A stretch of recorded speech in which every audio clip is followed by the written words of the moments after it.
माहारिनि जायफोर सुबुंद दिथागिरि बिथांमोननि दायित्व मा बेखौ दिनै दुलाराय बर' फरायसा आफादा नोंथांमोननो होनो नागिरदों। মই এই চেগতে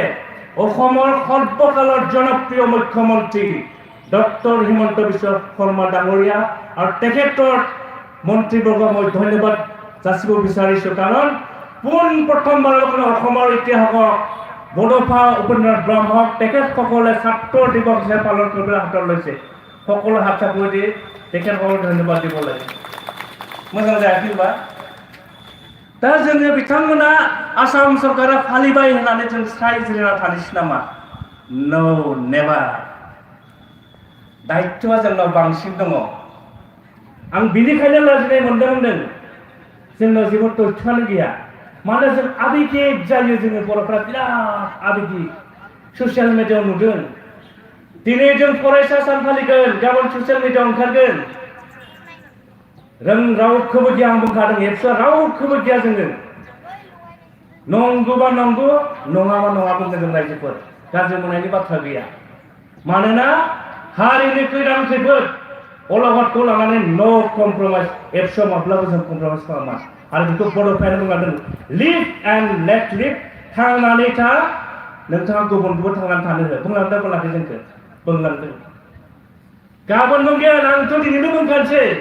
गाबोन ससियेल मिडियायाव नुगोन।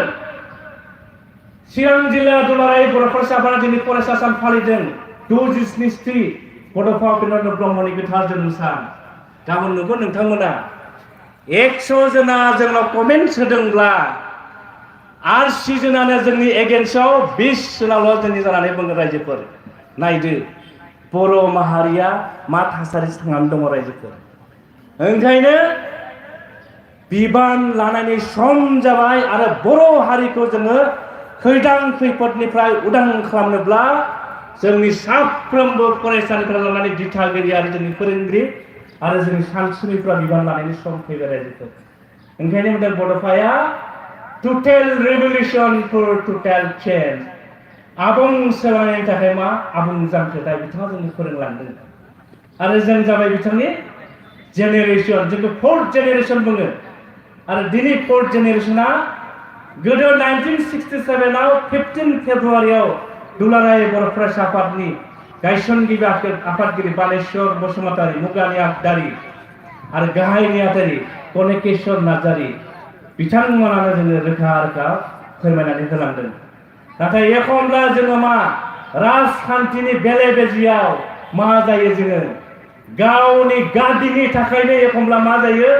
गावजों गाव बेले बेजे जाबाय थायो रायजोफोर। आरो बिनि हाथियारा दङ फैबाय थानाय जोंनि फरायसा, जोंनि फोरोंगिरि, जोंनि दिथागिरि। नोंथांमोना जोंनि समाजखौ गेबें लामाजों लानानै आं दुलाराय बर' फरायसा आफादा फैबाय थानाय समाव जोङो हारिनि थाखाय जि थांखि मावथांखि लादों, बेवहाय नोंथांमोना जोंनि सुबुरुन होनांगोन, मदद होनांगोन। आं बेखौ दिनै फरायसा साननि गेजेरजोंनो एसे आबेगिक जादों आङो। आं नोंथांमोननो फोरमायबाय। माबाफोर जुदि गेना गोरोन्थि जादोंब्ला आं दिनै नोंथांमोनाव दुलाराय बर' फरायसानि सासे मावथि महरै नोंथांमोनाव आंनि निमाहा बिहरबाय। सुंद' आं बड'फा उपेन्द्रनाथ ब्रह्मनि सोमोन्दै बुंनो नागिरबाय। दिनै 2023 मायथाइनि 31 मार्च बे सानावनो मोनसे निखावरि नखराव क'क्राझार जिल्लानि दतमानि बरागारि गामियाव बड'फा उपेन्द्रनाथ ब्रह्मआ जोनोम मोनदोंमोन। मोनसे बाथ्रा दङ, फामे बिबारा हाब्रुसो रज'यो होननानै जों बयबो बुङो, नङा होमबा? बड'फा उपेन्द्रनाथ ब्रह्मखौ जों जुदि फामे बिबारजों रुजुयोब्लाबो आं सानो दिनैनि समाव आंनि बुंनाया गोरोन्थि जाया होननानै आं मोनसे फोथायनाय दङ। आरो बेखौनो बुंदों आर्किटेक्ट अफ बड' नेशन। बिथाङानो बर' हारियाव जों दिनै जि थासारियाव आं दिनै गसंनानै आं फरायसा फरायसालिफोरजों नोंथांमोनजों जि मोनसे बाथ्रा रायलायनायनि आंनि गोसोनि खोथाखौ नोंथांमोननो फोरमायनो खाबु मोनदों। बेखौ आंनो अधिकारखौ होदोंब्ला, मोन्थायखौ होदोंब्ला बड'फा उपेन्द्रनाथ ब्रह्म होलांदों आं बिनि थाखायनो दिनैनि बे 2GCT बिथांनि गोथार जोनोम सानाव आनान गसाइनाव आरज गाबो बिथांनि गोजोन जिउमा सोलेराजों सोरगोआव आलो गोजोनै थायो आरो फैबाय थानाय समाव दुलाराय बर' फरायसा आफादा बर' हारिखौ जि मोनसे लामाजों दैदेननो आगान सुरदों मोनफ्रोमबो जोंनि आगानाव बिथाङा जोंखौ बोर सारस्रियो आं बिनि थाखाय दिनै दुलाराय बर' फरायसा आफाद चिरां जिल्ला दुलाराय बर' फरायसा आफाद बिजनी दख'रा दुलाराय बर' फरायसा आफाद आरो चिरां जिल्लानि गासै बर' रायजो राजाफोर जानानै आङो आनान गसाइनि सायाव आरज गाबहरबाय बिमानि मुङा लेपस्रि ब्रह्म आरो बिफानि मुङा मंलाराम ब्रह्म बिथाङा सानै बिदा दंमोन समेश्वर ब्रह्म बिमल ब्रह्म आरो सानै बिब' दङमोन थिमफ्रि ब्रह्म ब्रह्मा ब्रह्म ओरैबादि दुखुनांथावना बिथांनि जिउआ एखनबा हारसिं फरायब्ला मेगनाव मोदै ओंखारो मानि थाखाय दुखिया न'खरनि फैनाय मानसिया दिनै बर' हारिखौ We are the Bodo, we are the son of this soil. আমি অসমৰ ভূমিপুত্ৰ কিলিঞ্জিয়া ভূমিপুত্ৰ होननानै बिथाङा जोंनि जि अधिकार मोननांगौ जोंनो होलांदों होलाङोबा रायजोफोर जों होलांदों दिनै जों बर' होननानै गावखौनो दिनै आं गामसा गानदों दिलीप बसुमतारी बिथाङा गानदों राजकुमार मोसाहारि बिथाङा गानदों मानो बड'फा उपेन्द्रनाथ ब्रह्मआ जुदि दुलाराय बर' फरायसा आफादनि आफादगिरि जायामोनब्ला 1986 आव दिनै जोंनि आइजोफोरा दख'ना गाननानै फैदों दख'ना गानगोन ना गानामोन आंहा मोनसे सन्देह दङ मानो आंनि आइ 2 बोसोर जाबाय रुंसारि जानाया रुंसारि जानायनि उनाव जेब्ला आइनि बाक्सुखौ जों दाङो नुबाय जेब्ला आइया जुलि जानानै फैदोंमोन दख'ना गानाखै मा गाननो मिथिबाय मुगानि मेख्ला सादर गाननानै हाबा जादों आइया बै मेख्ला सादरा सोरनि जोंनि नामा जोंनि नङा दिनै जों हाबा जायोब्ला हौवा गोदाना गामसा गानो हिनजाव गोदाना दख'ना गानना गाना नाथाय आंनि आइया दख'ना गाननानै हाबा जायाखै मा गानदों मुगानि मेख्ला सादर गाननानै हाबा जादों सोर सोलायदों बेखौ बड'फा उपेन्द्रनाथ ब्रह्मआ जोंखौ दिनै बर' जोंनाव आंगो हारिमु दङ आंगो राव दङ बिजों दङ थुनलाइ दङ आरो आसामाव 14टा जनगोष्ठी ट्राइबेलफोरनि गेजेराव बर'फोरानो 50 लाखनि गेजेराव 25 लाख दङ होननानै जोंखौ बुङो आरो जोंनो बयबो आसामनि 14टा ट्राइबेलफोरनि गेजेराव बर'नि हारिमुआनो बयनिख्रुइ जोंगा मागा जौगासिन होननानै दिनै बड'फा उपेन्द्रनाथ ब्रह्मआ जोंखौ खर' दैखांनानै रायजो राजानि सिगाङाव दिनै बुंनो थाखाय जोङो खाबु होदों रायजोफोर आरो बिनि थाखायनो जाबाय बिथाङा फादार अफ दा बर'नि बड'फा होननानै जों बुंनाय जादों रायजोफोर बिथाङा गैयामोनब्ला दिनै जों दिनै गावखौनो बर' होननानै सिनायथि होनायनि जि खाबु जों मोननाय नङामोन मैया हराव शिबसागरनि आगोलाव शिबसागरमोन बिथांमोना सराइदेव जिल्ला जाबाय बर' रोङा सिबायफ्रा थेवबो दानिया बर' रायलायो पापु बसुमतारी होननाय GS आंखौ फन खालामदों जे ब्रह्म सार এটা কথা মই আপোনাক সুধিব বিচাৰিছো কোৱা পাপু কোৱা আম বিছাকে বুंदों যে স্যার বড় লেখা ডিক্টেশন বলা নাই এটা আমি কাইলে প্ৰগ্ৰামটো বেনাৰটো অসমীয়া লিখিব বিচাৰিছো ইংৰাজী লিখিব বিচাৰিছো কিবা অসুবিধা হ'ব নেকি কাৰণ কোৰদিনাখন কুকৰাঝাৰ এটা কাৰ্যসূচীক লৈ অসমৰ এটা টুলপাৰ লগালে যে নিখিল বড় ছাত্ৰ সন্থায়ে অসমীয়া ভাষা বিটিআৰৰ পৰা লিখিত কৰিব কাৰণে এটা ষড়যন্ত্ৰ চলাইছে মানে আসামনি মিডিয়াফोरा दामखौ रायजोफोर दामदो दा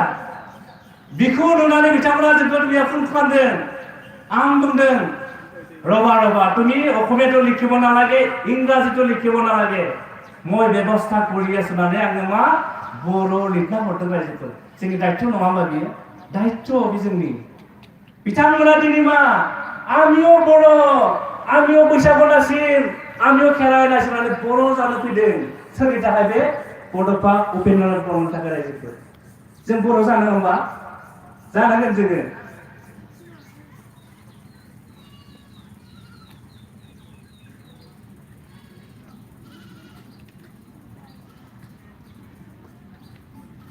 बोसोरनै सिगांनि बाथ्रा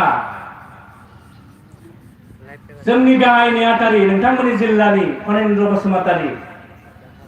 सराइदेउ जिल्लानि थान्दै बिथांमोना थान्दै मेलाव बोरैबा बिथांमोना बर'निनो हारसाजों लिरबाय बिथांमोना जेब्ला फट'आव ससियेल मिडियायाव भाइरेल जाबाय ओरैबायदि जों गाज्रि गाज्रि रायबाय सोर रायदों बेलाय जोंनि बर'फ्रानो रायजो रायजोफोर बिदिबा जागोन नामा जानाय नङा बिथांमोनखौ जुदि जों नार्भास खालामनानै होयोब्ला तिनिसुकियानि डिब्रुगड़नि सराइदेउनि बर'फोरखौ बिथांमोना खुनु दिना जोंनि मा दख'ना गाननाय नङा बैसागु फालिनाय नङा बाथौ गुदियाव आर'ज गाबनाय नङा रायजोफोर जोंबो बिराद गाज्रि गाज्रि जायो आं बेखायनो बुंदों दिनै आं गिया सोरनि थाखाय बड'फा उपेन्द्रनाथ ब्रह्म फोरोंलांदों नंगौखौ नंगौ नङाबो बुंनांगोन नोङो मानोना दुलाराय बर' फरायसा आफादनि थांखियानो जाबाय खौसेथि थामोनथाय आरो जौगाथाय जों समाजनि गेना गोरोन्थिखौ बुंनांगोन आबेगिक जानानै आं बे रिफारेन्सखौ नोंथांमोना लाबोबाय ओंखायनो सम जाबाय रायजोफोर जोङो मोजां गाज्रिखौ सायख'नानै थार लामाजों आवगायलांनाया जोंनि दायित्व 1963 आव बिथाङा गामिनि गुदि फरायसालियाव फरायदों आं मिथिनायाव जुदि आंना गोरोन्थि जायाखैब्ला बिथांनि बिजोङा एसामिसमोन नंगौना सारमोन एसामिस फरायदों बिथाङा बिनि उनाव 1968 आव बृत्ति लादों बे बृत्ति आनजादखौ लानानै पास खालामनानै एमए स्कुलखौ उथ्रिनानै बिथाङा दतमानि शक्ति आश्रम फरायसालियाव मेट्रिकखौ फरायहैदों फिस होनो हाया बिराद दुखिया लेखा बायनो हाया बियो नाथाय खुनु दिना बेयाव न' जानो गैया रां गैया लेखा गैया होननानै फरायगासिनो थायाखै बियो आं मिथिनायाव दतमायाव मोनसे बाजार जायो मा खालामो बाजाराव लेखा फाना होमबा फानो दा फानो मा खालामनो फैनानै बियो लेखा दखाननो बुङो दादा আপুনি যদি বেয়া নাপায় মোক 2 ঘন্টা টাইম দিয়ক মোৰ অংক কিতাপখন দিয়ক মোৰ ইংৰাজী কিতাপখন দিয়ক মোৰ সাধাৰণ বিজ্ঞানৰ কিতাপখন দিয়ক ঘৰৰ একদম মোৰ জৰুলা টকা পইচা নাই কিতাপ কিনিবলৈ পইচা নাই আপুনি মোক 2 ঘন্টা টাইম দিয়ক মই পঢ়ি পেলাই নিজে কি লিখি লৈ যাম আমি বিছানাত পঢ়াইনাनै নোট খাও লাঞ্জিব मोनो where there is will there is a way जेराव गोसो बेवहायनो लामा लानानै इंराजि मोनसे बाथ्रा बुंदों नोंनि न'खरा जेसेबां दुखिया जाया मानो नों जुदि नोंहा थांखि दङब्ला नोंहा जुदि गोथार मोनसे थांखि दङब्ला जायखिजाया राहायावबो नोङो फरायनांगोन आरो बड'फा उपेन्द्रनाथ ब्रह्मआबो गावनि जारिमिनजों जोंखौ थुलुंगा होलांदों जोंनि फरायसाफोरखौ नङा होमबा थांखि लानांगोन जोङो आं मोनसे रेफारेन्सनि देग्लायनि फरायसाया मेट्रिक लिरदों थांनाय बोसोरनि बाथ्रा दुलाराय बर' फरायसा आफादा जों मा गरम बन्द'आव जों से दान मा बेसेन नाङै जों फोरोंथाय बादा होयो जोंनि उदालगुरि जिल्लायाव मोन 22 दख'रा आफादफोर दङ 22टा बिनिनो मोनसे हरिसिंगा दख'रा होननाय बिथांमोना 9-10 नि फरायसाफोरखौ लानानै 1 दाननि थाखाय बेसेन नाङै फोरोंथाय बादा होदों आंखौ लेंहरदों साननि 11टा जादों 11टा प्राय 350 फरायसा 9 आरो 10 नि बर' बिजोंनिल' हरिसिंगा हायार सेकेन्डारि थुबुर जादों बेबायदि थुबुर जादों आरोखि आं जेब्ला फरायसाफोरजों सावरायो 5 मिनिटनि उनाव सासे क्लास 10 नि देग्लाय मेट्रिक लिरबाय ओरैबायदि खारबोदों फरायसाया खारबोनावनो बिनि खाथबनाय खानाया गेवलांजोबदों आरो गुस्राजोबदों 5 मिनिट 11टा टाइमाव बियो 10 मिनिट लेटलि मोनफैदों आरोखि लेटलि मोनफैनानै आंखौ पारमिसन लादो सार आं हाबनो हागोन ना होननानै आं बुंदों हाबफै फार्स्ट बेन्चआव जिरायनो होदो बेखौ आङो फिन फरायसाफोरजों रायलायनायनि उनाव 10 मिनिटनि उनाव बे फरायसुलिया गाबदों आरोखि बिराद रुखु रुखु रुखु गाबदों मेगन मोदैजों बियो मा मेगन थाइनैजों मोदै ओंखारदों आं खाथियाव थांबाय सिखा नों मानो गाबदों ना आंनि बुंनाय रावखौ नों दुखु मोनदों नामा होननानै खुलुमदो बे आंखौ दुग्रुब हमनानै खुलुमदों सार नोंथांनि बुंनाय बाथ्राखौ आं दुखु मोनाखै नाथाय सार आंखौ दखरा आफादा साननि 11टायाव फैनो होदोंमोन सार आं फैनो हायाखै सार 10 मिनिट लेट जानानै सफैबाय आं गोरोन्थि मावदों ओंखायनो आं दुखु मोननानै गाबदों सार होननानै बुंदों आं सोंबाय नों मानो लेट जाखो 10 मिनिट मानो लेट जाखो फारि फारि बुंलांबाय मा बुंलांदों मिथिगौना बियो सार आं फुंबिलियाव 4:30टायाव सिखारो न'निफ्राय आफा गैला 5 बोसोर आगोलावनो आफाया थैलांबाय आइ दङ आं क्लास 10 आव फरायबाय थादों क्लास 7 आव आंनि फंबाय सासे दङ न'खरा बिराद गरिब जानो गैया हा गैया आं मा खालामो सार 4:30टायाव सिखारनानै आधा घन्टा न'नि खामानि मावो सिथ्ला सिबो लामा सिबो हरनि जानाय खालाय दैफोरखौ आं सिबो सार बिनिफ्राय सार 5टा बजायाव आङो गामिनि दुब्लियाव हाजिरा माइ गायनो थाङो सार होननानै गाबदों बियो बेसेबां सानसेयाव 170 टाका मोनो 170 टाका सार आङो 3 मास माइ गायो सार 3 मास माइ गायनायनि उनाव जिखिनि फैसा मोनो सार आङो बिदिनो मा लेखा बायो आङो फंबायनिबो लेखा बायनानै होयो आरो जिखिनि आग्लायो सार खबसे ओंखामखौ जों बायनानै जायो सार होननानै गाबदों बियो सार आंनि बैसोआ 14 बोसोर रानिं उन्दैनिफ्रायनो आं आइखौ मा जेखाइ खबाइ लानानै गामिनि दंग माइ गायनाय नुदों ना गुरनाय नुदों सार आङो नाथाय आंनि बैसोआ 14 बोसोर रानिं दिनैसिमबो आङो आइनि ना गुरनायखौ मोनजायाखै नों मिथिगौना सार मानोना गाबदों बियो मानोना आइया एखमब्ला 2 किल' 3 किल' ना मोनो आरो बे नाखौ मा खालामो सार खाथिनि सगाव मा फानो सार जेब्लासिम आइया नाखौ फाननो हाया अब्लासिम जोंनि अरदाबाव अर जोंहा बोथिसे खबसे ओंखामखौ मोनजायानानै रुखु रुखु गाबदों बियो खाथियाव प्रिन्सिपाला दङ आंनि खाथियाव प्रिन्सिपाला बुंदों नंगौ दिनेश ब्रह्म नोंथां आंनि गामि सेरनिनो एखमब्ला मा जायोनो सप्तायाव सानथाम ओंखाम मोनजायानो बै फरायसाया नाथाय ब्रह्म नोंथां सानसेबो फरायसालियाव एबसेन्ट जायाखै सानफ्रोमबो मा ओंखाम मोनजायाबो फरायसालियाव फैयोनो बियो माबायदि फरायसा थांखि दङ बिनाव बिनि उनाव बुंदों सार देग्लायनि मेट्रिकखौ मोजां फैबाय थानाय 2023 मेट्रिक आनजादाव हरिसिंगा हायार सेकेन्डारि बर' बिजोङाव आङो एग्जामखौ लिरगोन मेट्रिकखौ होगोन आंनो नोंथाङा बोर हो जेन आङो सेथि थाखोआव उथ्रिसारनो हायो आं बिनि थाखायनो सान हर आं खस्थ' खालामदों आंखौ गुग्रुब खुलुमनानै बियो बोर बिदों सोर फरायसा बियो जुनालि दैमारि मुंखौ लानो होआखैमोन आंखौ दिनै लाबाय नोंथांमोन आं जुनालि दैमारि बे बाथ्राखौ जेब्ला आं सानैसो मानसिनाव फोरमायो मोजां फोरोंगिरिफोरनाव बयबो बुंबाय आं एसे हरनोसैलै होननानै आं बुंबाय आं रिक्स लानो हाया फरायसाखौ थां नोंथांमोना लोगो हम थांबायनो फरायसाया मा होनदोंनो आंनो रावनिबो फैसा नाङा आंनाव आखाइ आथिं दङ आंनाव मोनसे गोसो दङ आं गोसो बायाखै खस्थ' खालामदों नोंथांमोना आंनो दानो नांगौ जेब्ला नांगौ आं बिगोन होननानै बै फरायसाया फोरोंगिरिफोरखौ बुंदोंमोन माबायदि फरायसा नङा होमबा जोंबो बेबायदि जानांगोन थारमाने आरो बड'फा उपेन्द्र ब्रह्मआनो बै फरायसाफोरखौ दिनै थुलुंगा होदों बिथाङानो जाबाय जोंनि मा थुलुंगानि नेरसोन बेखायनो जों मोनदों उखैनांगोन जोङो माखौ मिथिनो बड'फानि जिउ जारिमिनखौ जों मिथिनो उखैनांगोन आरो बै फरायसाया दिनै बड'फानि जिउ जारिमिनखौ लानानै दिनै न'खराव दुखियाबाबो गावनि थांखिखौ लानानै बिथाङा मोनसे आवगायलांदों आरो बड'फा उपेन्द्र ब्रह्मनाव मोनसे थांखि दङ बेनिखायनो बियो 1975 आव मेथ्स आरो एडभान्स मेथ्सआव लेटार लानानै न'आव दुखियाब्लाबो लेखा बायनो हायाब्लाबो बाजाराव थांनानै बियो फार्स्ट डिभिजनखौ मोननो हादों रायजोफोर बेसेबां जोंनि थाखाय मोनसे एग्जाम्पल बियो जों लानांगोन आं जास्ट सुंद' बुंलांनोसै नोंथांमोननो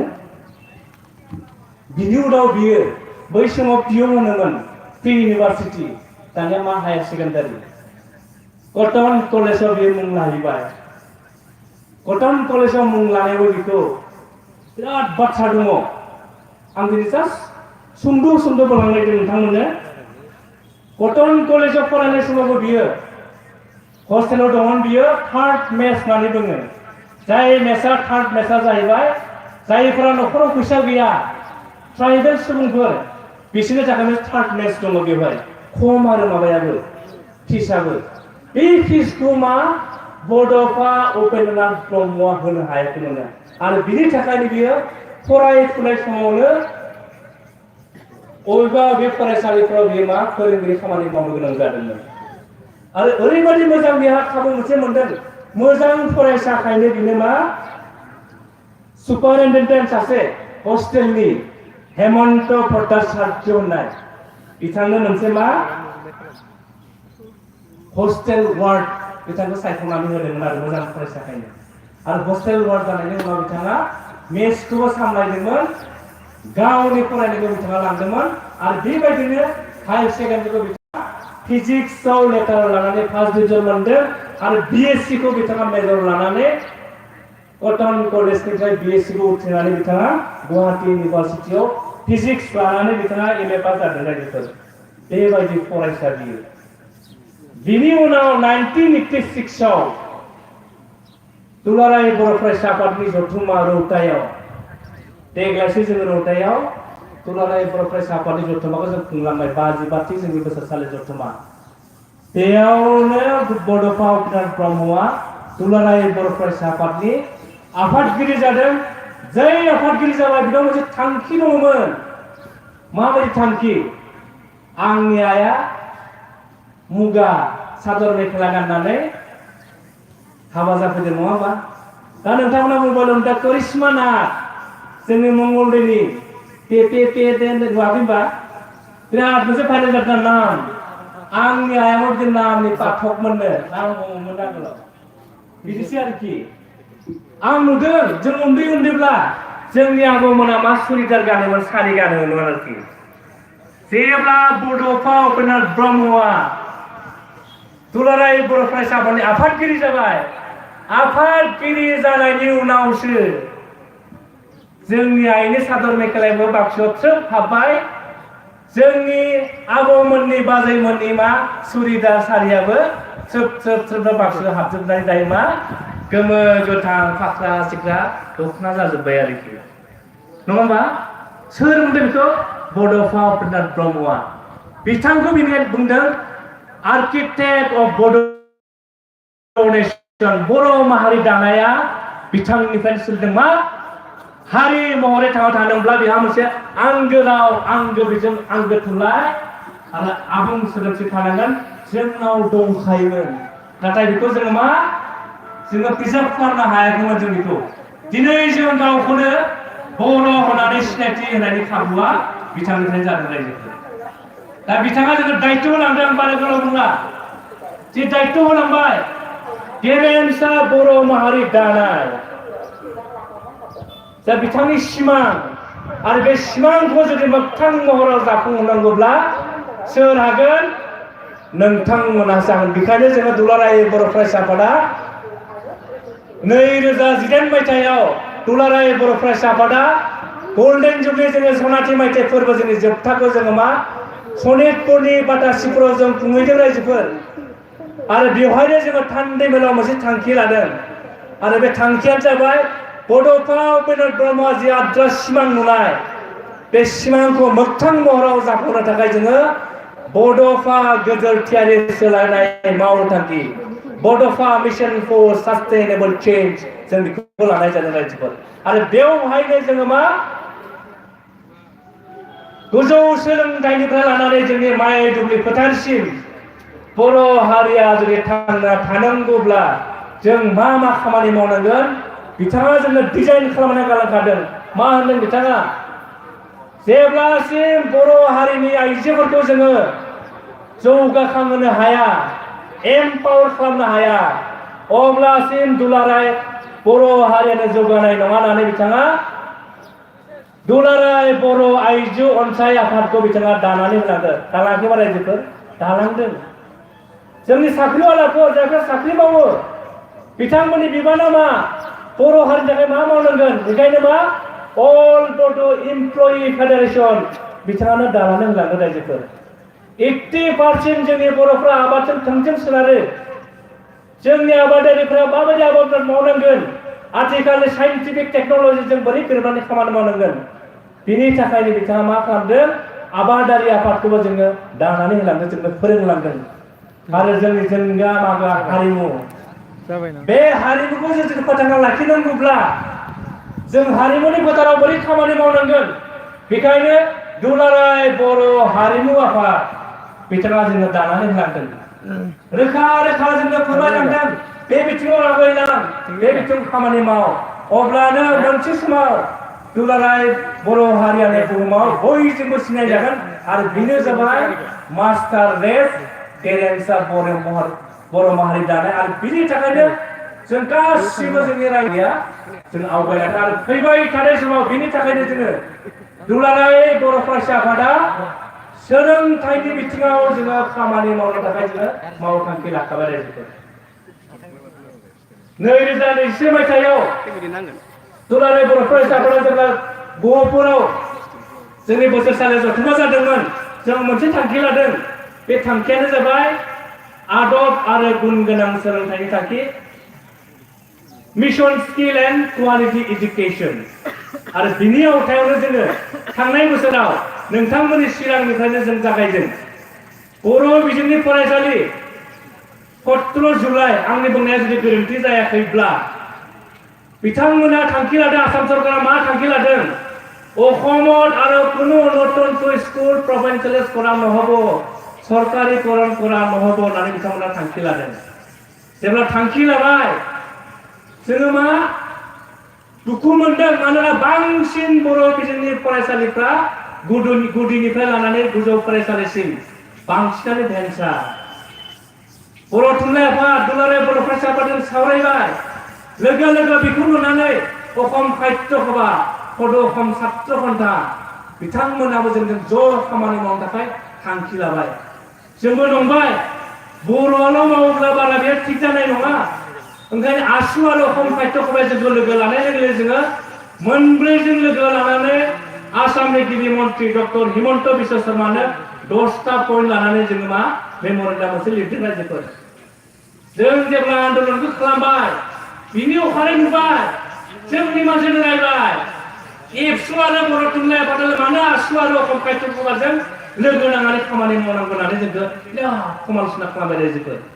नाथाय बाथ्राया बिदि नङा बे मोनसे इस्यु बे इस्युखौ जों जुदि इमप्लिमेन्ट खालामनांगौब्ला बे मोनब्रै दोलोआ जुदि जानजि खाफ्रानानै खामानि मावोब्ला आसामनि खुनु मोनसे शक्तिया जोंखौ होबथानो हाया रायजोफोर जों जेब्ला शिक्षा मन्त्रिखौ लोगो हमबाय लोगो हमनाया शिक्षा मन्त्रिया स्पष्ट बुंदों दिपेन बर' बिथाङा जेब्ला बाथ्रा बुङो तरेन बर' बिथाङा जेब्ला बाथ्रा बुङो जे नोंथांमोना बर' बिजोंनि जिखिनि भेन्सार स्कुल सरकारि खालामनांगोन होननायाव डक्टर हिमन्त डक्टर रमेश पेगु शिक्षा मन्त्रिया गावनि खुगाजों बुंदों बिटिआर চুক্তি যে 6.3 6.3 দফা য'ত লিপিবদ্ধ কৰা আছে বিটিআৰ অঞ্চলত বড়ো মাধ্যমৰ স্কুল আৰু বিটিআৰৰ বাহিৰত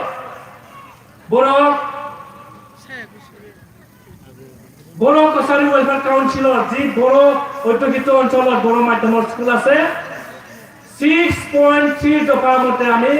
সকলো বড়ো ভেঞ্চাৰ স্কুলবোৰ আমি চৰকাৰীকৰণ কৰা হ'ব होननानै बिथाङा जोंनो बाथ्रा बुंदों रायजोफोर बिनि उनाव आसुनि चिफ एडभाइजार डक्टर समुद्र कुमार भट्टाचार्य जेब्ला बुङो ঠিক আছে আপোনালোকে কৰিব লাগিব কিন্তু অসমৰ মাধ্যমৰ যিখিনি বেচৰকাৰী স্কুল আছে আপোনালোকে চৰকাৰীকৰণ কৰক নেও নো আমি কেতিয়াও কৰিব নোৱাৰে স্পষ্ট বিছানা বন্ধ নাৰাখি दा बेफोरखौ मावफुंनो थाखायनो दिनै दुलाराय बर' फरायसा आफादा खामानि मावबाय थादों रायजोफोर आरो जाफुंनायनि लामायाव दङ आरो बिनि थाखायनो जोङो शिक्षानि बेलायाव बड'फा उपेन्द्र ब्रह्मआ फरायसाफोरखौ बुंलांनाय 6 बोसोरनि गेजेराव जोंनि बर' बिजोंखौ जों फोथांना लानो थाखाय दाख्लै 18 मार्चआव जोङो आंनि बिमा राव आंनि सोलोंथाइ होनानै जोङो जायफोर बर' बिजोङाव सरकारि बर' बिजोङाव फरायसाफोरनि अनजिमाया खम जोङो बिमा बिफाखौ खावलायदों जोंनि दिथागिरिफोरखौ खावलायदों नोंनि फरायसाखौ बर' बिजोंनि फरायसालियाव हरनानै बर' बिजोंनि फरायसालिखौ जोङो मा फोथांना लाखिनांगोन मानोना रावा थांना थाब्लासो थुनलाइया थांना थाब्लासो जोंबो बर' होननानै जों सिनायथि होनो मोनगोन बेखौ दुलाराय बर' फरायसा आफादा अरायबो फोथायो सरकारि सिद्धान्त लादों जायफोर सरकारि स्कुल बिमा रावनि सरकारि स्कुल जुदि बेवहाय फरायसा गैयाबा एमालगेमेसन खालामनाय जागोन आरो फरायसा खमब्ला खाथिनि स्कुलखौ बुजाबनानै मार्च खालामनानै मोनसे स्कुल खालामनाय जागोन होननानै बिथांमोना स्पष्ट बुंदों नाथाय 100 आरो बर' थुनलाइ आफादा आसाम सरकार आरो बिटिआर सरकारखौ खावलायनायाव बिथांमोना जोंनो 2 बोसोरल' खाबु होदों रायजोफोर आरो बे 2 बोसोरनि गेजेराव जों जुदि फरायसाफोरखौ बांहोनो हायाब्ला जाय फरायसाफोराव खम फरायसा बिथांमोना खाथिनि फरायसालिजों बुजाबनानै बै मोनसे फरायसालिखौ बुथारनानै थांखि लादों आरो बेखौ 2 बोसोरनि उनाव 100बो हानाय नङा बर' थुनलाइ आफादाबो हानाय नङा रायजोफोर आरो बिनि हाथियारा जाहैबाय साफ्रोमबो जोंनि बिमा बिफा जोंनि दिथागिरि आरो फरायसाफोरनि आखायाव दङ रायजोफोर आरो बेखौ लानानैनो जों दिनै बड'फानि जे सानस्रि सान्थौ बेखौ जुदि जों मावलांनोबा जोंनि बिफाव जोंनि रुला मा फरायसाफ्रा बोरै लानांगोन जोंनि दिथागिरिफ्रा बोरै लानांगोन बेफोर गासिबो खामानिया बेवहाय दङ आरो बे खाबुआवनो दिनै जोंनि रायजो राजा फरायसाफोरखौ नोंथांमोन खावलायबाय बर' बिजोंनि फरायसालिफोरखौ जोङो जाफुंहोनानै फोथांना लाखिनानै जोङो जोंनि बर' बिजोंखौ जोङो फोथांना लाखिनांगोन रायजोफोर आरो जोंनि सरकारि फरायसालिफोरा गोमालाङोब्ला भेन्सार स्कुलखौ जों बोरै फोथांना लागोन बे जोंनि थाखाय बिग कुइसन जोंनि थाखाय मोनसे गिदिर सोंलु रायजोफोर ओंखायनो साफ्रोमबो फरायसा गार्जेन फोरोंगिरि दं बेवहाय आं बिथांमोनखौ खावलायबाय दुलाराय बर' फरायसा आफादा 2 बोसोर जों जि खामानि मावगोन बेनि थाखाय नोंथांमोना जोंखौ मोनफ्रोमबो आगानाव जोंखौ मदद होनांगोन आरो जोंनि थांखियाव सहैनायाव नोंथांमोननि मदद आरो सोलोंथाइखौ दुलाराय बर' फरायसा आफादा अरायबो जों मिजिंथिगोन दहाय बेयाव मोनद' थांखिखौ लानानै बिजनि दखरा दुलाराय बर' फरायसा आफादा मोनसे पस्टारिं खालामदों दुखुनि बाथ्रा चिरां जिल्ला दुलाराय बर' फरायसा आफादा जोंनि तेंदुवा दखरायाव दाखालि सानब्रै हाबाफारि लानानै जोङो आगान सुरदों मानो लानो गोनां जाखो नोंथांमोना मिथिगौ 9आव थाङोनो 10आव फरायनाय जोंनो फोरोंगिरिफ्रा बुङो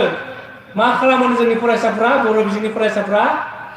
मोनसे क्लास लानानै फरायसालिनिफ्राय खारबोजोबो रायजोफोर बेवहाय दङना आं मिथिला दायो बिमा बिफायाबो नंदों आंनि खुदिया फरायसालियाव थांदों नाथाय मा खालामो फोरोंगिरिनाव खिथाया मोनसेल' क्लास लाबाय खारखोमानानै अबाव थायो मिथिला बिनि उनाव नुबाय जोङो जुवा गेलेनाय ड्राग्स जानाय फेग्रा मुवा लानाय अनेक जोंनि गेजेराव दायो ससियेल मिडियाआव ओरैबादि जादों दाख्लै रामफल बिल दखरा एबसु सानथाम हाबाफारि बिथांमोना जौ जुवा होबथानाय खोमसि फोथायनाय ड्राग्स जानाय गावखौ फोथैना लानाय मोनसे मिटिंआव आं थांबाय आं बुंबाय जे ओरैबादि जायो ड्राग्सआ गावनि बिमा बिफाखौ न'निफ्राय होखारो धोन सम्पतिखौ नस्थ' खालामो आं दंनायनि उनाव सासे बोराय 60 इयार्स जाबाय सिखारनानै बुंबाय नोंथाङा जि बाथ्रा बुंदों आंनि गोरबोनि बाथ्राखौ नोंथाङा खावनानै लांबा होननानै गाबदों बोराया मानो फिसालायानो क्लास 8निफ्रायनो 6 बोसोर जाबायनो गामिनि बयनिख्रुइ माहाजोन मोननो बिजनेस दङमोननो दायो बुंदों गामिनि बयनिख्रुइ दुखिया जाबाय नामा फिसाज्लाया ड्राग्स जानानै मा गिदिंलाबायनानै न'नि धोन सम्पति फानग्रोना बिमा बिफाखौ न'आव थानो होनानै रायजोफोर माबायदि थासारि नङा होमबा जों लुबैयो नामा फरायसाफ्रा लुबैयो नामा जों सद बांसा लानांगोन जाय जिनिसा नोंनि जिउखौ धंस खालामो बिमा बिफानि जिउखौ धंस खालामो बर' हारिखौ धंस खालामो आं खुलुमो दुलाराय बर' फरायसाफोरजों खुलुमो मानसि हिसाबै जिउ मोननायानो जोनोम मोननायानो संसारावनो बयनिख्रुइ खाफाल गोनांसिननो मानोना जोङो बयनिख्रुइ साबसिन सोरजिथायनो बुहुमनि सोरजिथाय साबसिन जों बुहुमनि साबसिन सोरजिथायबा जोंनि मावनाय दांनाया साबसिन जानांगोन ना जाना रायजोफोर जानांगोन 11 जन फरायसा बिजनि दखरा दुलाराय बर' फरायसाफोरा बरायदों 11 जन बिथांमोननि जानानै गोबारै खनसे आखाइ खबना बरायनांगौ जोङो बे 11 जन फरायसायानो जाबाय बिजनि हालामनि 25-26 बोसोरनि उनाव साफा सुबुं सम्पद जागोन रायजोफोर लिरना लाखा दिनैनो मानो बुंदों आङो दुलाराय बर' फरायसाफोरा जोङो मा मिरु रोंगौथि सायख' आनजाद सेन्ट्रेल टेलेन्ट सार्च जोङो खुङो 9-10 खौ लानानै प्राय 20निफ्राय 25,000 फरायसाफोरखौ लानानै जों नुयो जाय फरायसाया मिरु एबसुनि बानजायनायाव मिरु रोंगौथि सायख' आनजादाव फार्स्ट सेकेन्ड थार्ड मोनो बै फरायसाफ्रानो मेट्रिकआव फार्स्ट सेकेन्ड थार्ड मोनो जोंनाव मोनसे फोथायनाय दङ रायजोफोर फोथायनाय दङ जोंनाव आरो बे 11 जन फरायसाया दानो लिरना ला फोरोंगिरिफोर दङबा 26 बोसोरनि उनाव बे गथ'फ्रा बिजनि हालामखौ नोंथांमोननि बर' बाजार हालामखौ चिरां जिल्लानि गेजेरावनो मिथिसार होगोन रायजोफोर आरो मानो बुंदों आङो जाय फरायसाया बर' बिजोङाव फरायनानै मेट्रिकआव सेथि मासियाव लिरनो हायो बे फरायसाया खुनु दिनावा उनथिं नायफिननो गोनां जाया रायजोफोर देग्लाय 25 जन IIT आव बर' गथ'फ्रा सेलेक्ट जादों बिनि गेजेराव 15 जनानो मा बर' बिजोंनिफ्राय उथ्रिसारनाय फरायसाफोर रायजोफोर जोंनाव मा जायो एखमब्ला बर' बिजोङाव फरायनानै जेबो जानानै बिमा बिफाफ्रा दिथागिरिफोराव जोंनाव मोनसे साननाय दङ बिमा बिफानि दिथागिरिफ्रानो सानोब्ला उन्दै खुदिया बुजिगोन नामा बुजिया जोंनि गहपुराव दैमालु बड' हाइ स्कुल दङ दिनैसिमबो प्रफेसनेल जायाखै बिनिफ्राय भारतनि बयनिख्रुइ साबसिन university JNU Jawaharlal Nehru university बर' बिजोङाव फरायनाय डक्टर निरला रामसियारि बिथाङा दिनै भारतनि बयनिख्रुइ देरसिन इउनिभार्सिटियाव बर' बिजोङाव फरायनानै प्रफेसार जाना खामानि मावगासिनो रायजोफोर जोंनि थाखाय गोग्गाथाव नंगौना नङा रायजोफोर बिनिख्रुइ मा गिदिर एग्जाम्पल नांगौ जोंनो नंगौना रायजोफोर ओंखायनो मिडियामा फरायनायाव जेबो फेक्टर नङा मैया आधा घन्टा सावरायदों जादव पायेंजों बिथाङा समालोचना खालामदों माखौ NEP निउ एडुकेसन पलिसि आसामा इमप्लिमेन्ट खालामबाय मा खालामदों बिथांमोना क्लास 6 निफ्राय मोनफ्रोमबो बिजोङाव बर' बिजोंनि एसामिस बिजोङाव मेथ्स आरो साइन्सखौ इंराजियाव फोरोंनो थाखाय बिथाङा आसाम सरकारा थांखि लादों बेखौ दुलाराय बर' फरायसा आफाद बर' थुनलाइ आफाद आसु आरो अखम खाद्य आफादजों स्ट्रंलि अपोज खालामदों रायजोफोर NEP आव रोखा लिरनाय दङ नोंथांमोना फरायबा मोनगोन क्लास 8 सिमा गावनि बिमा रावजोंनो फोरोंथाय होनांगौ होननानै बेवहाय स्पष्ट बुंदों आं मिया सोंदों जादव पायें बिथांखौ আপুনি যে NEP সমালোচনা কৰিলে কিয় সমালোচনা কৰিলে স্যার মোক অকমান বুজাই দিয়ক কাইলৈ মোৰ এটা প্ৰগ্ৰাম আছে প্ৰগ্ৰামত গৈ পেলাই অকমান আপোনাৰ কথাখিনি মই ছাত্ৰ ছাত্ৰীসকলক বুজাব পাৰো নাই বিথা বুंदों मा बुंदों सासे फरायसानि मेलेमा गेवसारोनो मा क्लास 10 सिमसो गेवसारोनो स्पष्ट बुंदों बियो क्लास 10 नि उनावसो मा बे फरायसाया मायाव थांगोन सिद्धांत लायो बै क्लास 10 सिम मा गावनि बिमानि रावजोंनो मा स्पष्ट बुजायनानै सोलोंथाय होनानै सासे गथ'नि मेलेमखौ मा जौगा होनांगौ होननानै बिथाङा स्पष्ट बुंदों नंगौबो आं दिनै मोनसे एग्जाम्पल होनि आंनि आदानि फिसाला बर' बिजोङाव फरायनाय आंबो बर' बिजोङाव फरायनाय दायो गुवाहाटी इउनिभार्सिटियाव इंलिसाव मेजर लानानै फरायगासिनो दङ थाखो 5 आंबो न'आव दङमोन बारान्दायाव फरायबाय थादों बाजैया बारा लेखा रोङा जोंना मोनसे फरायदों दाबो गोसोआव दङ मा फरायदों बियो जानाय लोंनाय बेसादखौ सानफ्रोमबो खोबनानै दोननांगौ अब्लासो जों मा बेराम आजारनिफ्राय बारग'नो हायो होननानै फरायदों फरायखांनायनि उनाव बिमाया ओंखामसालि दङमोन खामसालियाव आइ नों खोनासंला होननानै बिमाखौ बुंनो खोनासं जानाय लोंनाय मुवा बेसादखौ खोबनानै दोननांगौ अब्लासो जों मा बेराम आजारनिफ्राय बारग'नो हायो होननानै बै क्लास 5 आव फरायनाय बर' बिजोंनि फरायसाया गावनि बिमाखौ फोरोंगासिनो दं मानि थाखाय गावनि बिमानि रावजों फरायनानै बियो बुजिनो हादोंना हायाखै हादों नों जेब्ला माइन्डआव हाबबाय बुजिबाय इंराजियाव लिरनांगौ हिन्दीयाव लिरनांगौ नों हागोन ना हाया हागोन दा नङा होमबा जोङो इंराजि बुंनायनि आगोलावनो हिन्दी राव रायलायनायनि आगोलावनो एसामिस राव रायलायनायनि आगोलावनो जों मा गावनि गोसो सिङाव गावनि गोसोजों बर' सानग्रिना सानग्रिया सानग्रिनो गोसो जों बेखौ मा गुबुन रावाव जों मा ट्रान्सफार खालामो बेनि थाखायनो मा रावा मोनसे बिजोंल' बियो मानसिखौ मा एक्सप्रेस खालामनाय खिन्थु नोङो क्वालिटि एडुकेसन मोनोब्ला गुदि गियान मोनोब्ला गावनि बिमानि रावजों रोंनांगोन आंनि आदानि फिसाज्लायाबो दिनै क्लास 5 आव फरायनानै बियो मा बुंनो नागिरदों बेखौ मिथिनानै गावनि बिमानो फोरोंनो हादों बेनो मोनसे एग्जाम्पल रायजोफोर गिनो नाङा जायफोर बर' बिजों फरायदों मोजां फराय जों दङ एबसुआ आं दिनै बाथ्रा होनांगोन जाय फरायसाया न'आव दुखिया मेट्रिकआव 80% नि बांसिन मोनदों जोंनि बिजनि दख'राखौ बुं चिरां जिल्लाखौ बुं दुलाराय बर' फरायसा आफादखौ बुं दासिम जोङो 400निबो बांसिन बर' बिजोंनि फरायसाफोरखौ जोङो फ्रि अफ कस्ट जोङो हायार सेकेन्डारि लानानै इउनिभार्सिटि फरायहैबाय थादों रायजोफोर दुखिया फरायसा मानोना बिसोरनो जाबाय स्टुडेन्टस आर द सिटिजेन्स अफ टुमरो दिनैनि फरायसायानो बर' हारिनि गाबोननि मा राफोद नोगोर जागोन ना जाया रायजोफोर बे जागोन बिसोरखौ जों बेंनांगोन मेलेम दङ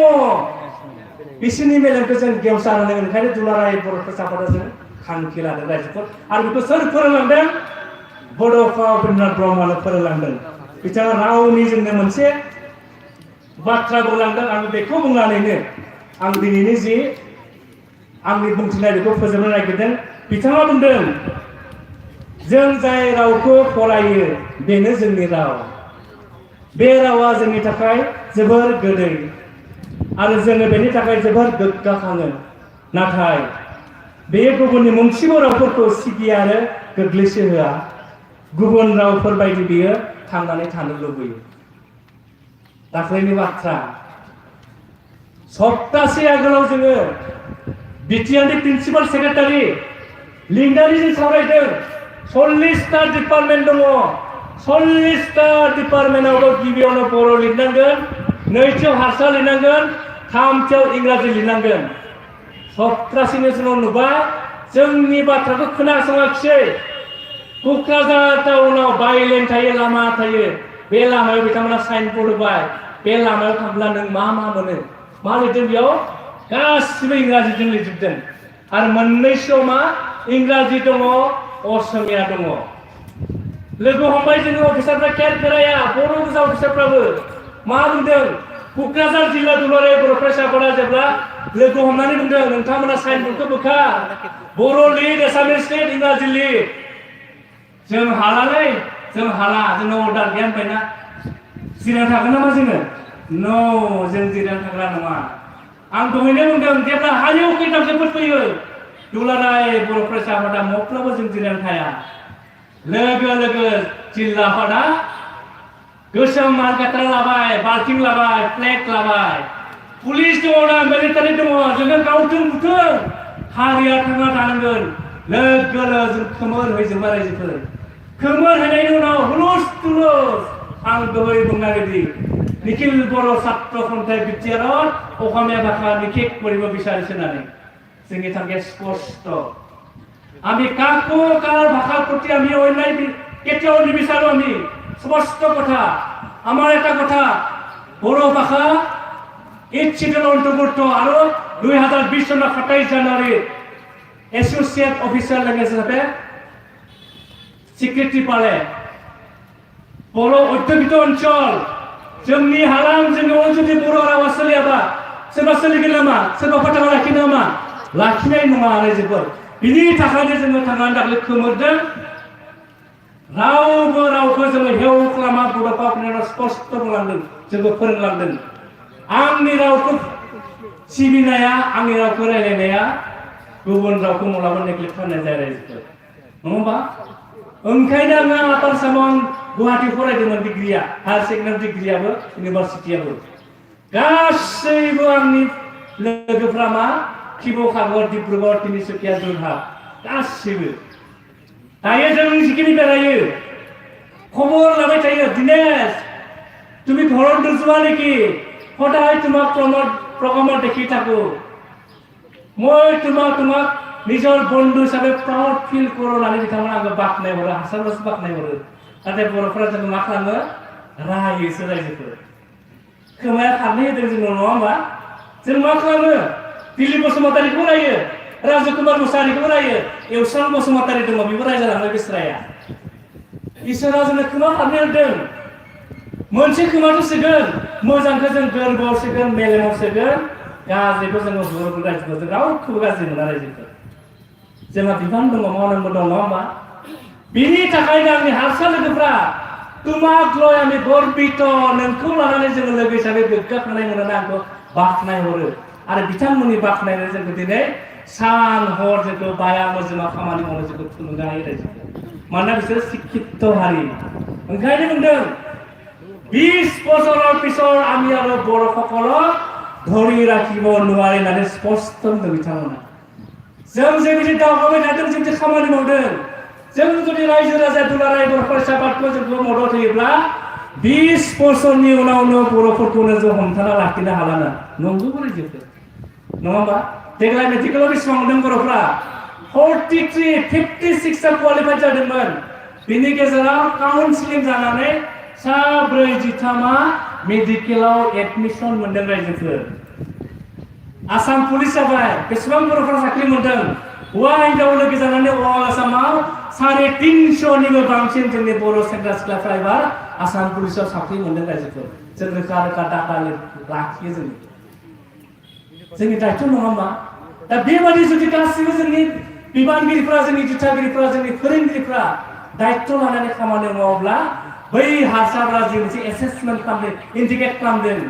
नंमारगौबो जोङो एबार 14 जना एपिएसआव मा जादों पास जादों नङा होमबा बिसोरनो फैगोन बोसोराव जोंनि मा डिसि जागोन नोंथांमोननि चिरां जिल्लायाव नोंथांमोननि चिरां जिल्लायाव एसपि जागोन ना जाया जोंनि फरायसाफोरा देग्लायनिफ्राय क'क्राझार मेडिकेल कलेजआ एडमिशन जासिगोन 100टा बेवहाय मा सिट ओंखारबाय सोर फरायनांगोन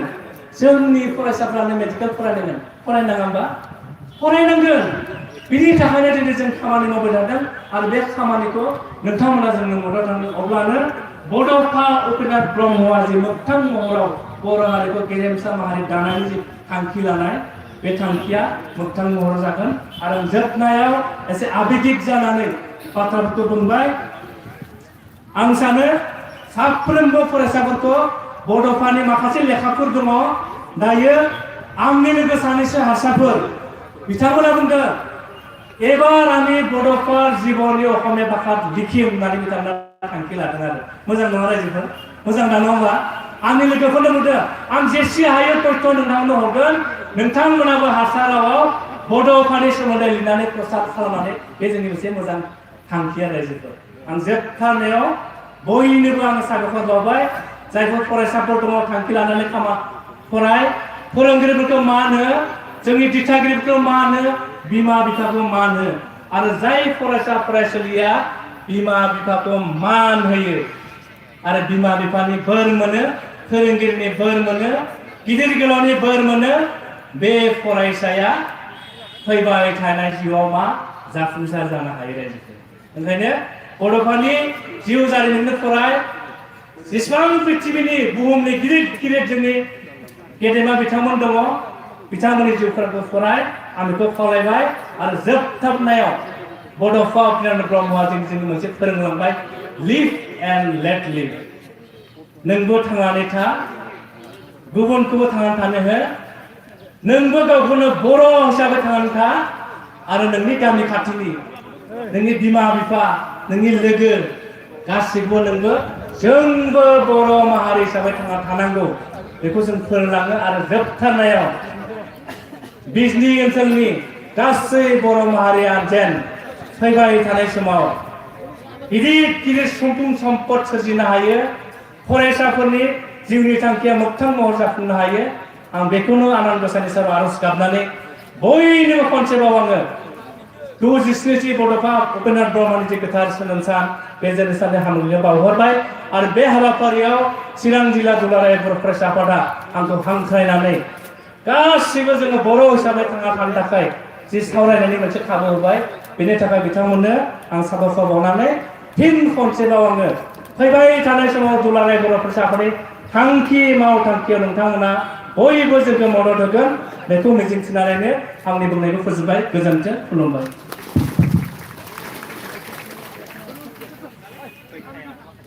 दुलाराय बर' फरायसा आफादनि लोगो गाहाय नेहाथारि बिदा गेदेर दिनेश ब्रह्म बिथाङा दिनैनि बड'फानि जोनोम सान फालिनाय